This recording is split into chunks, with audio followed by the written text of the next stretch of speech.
Well, Candace, a local infectious disease expert telling me now is the time to double down on precautions, especially with weeks worth of winter still ahead of us.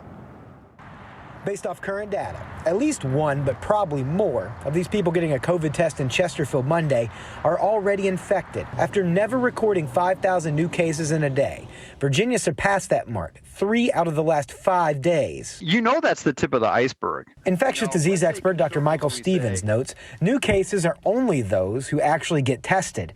He estimates that every positive test represents at least 3 new infections. Everyone should be concerned about what they're seeing and assume anyone you encounter right now probably has COVID and do everything you can to prevent either getting it or giving it to someone else. Active hospitalizations have also been spiking this winter. The Virginia Hospital and Healthcare Association reports more than 3,000 hospital beds are available statewide, with 3,600 surge beds in reserve if those are suddenly filled. Currently, intensive care capacity sits at 82%. For comparison, the average ICU capacity was 67% in 2019, before the pandemic.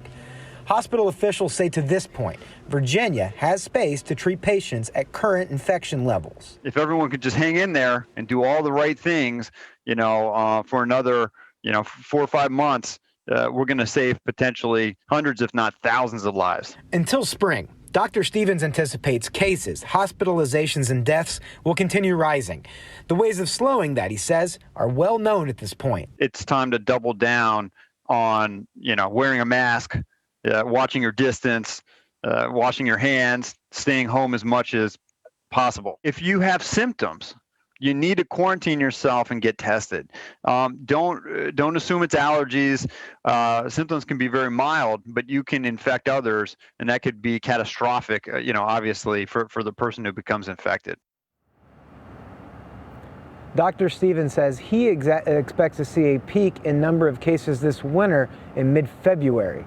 Working for you in Richmond, Jake Burns, CBS 6 News.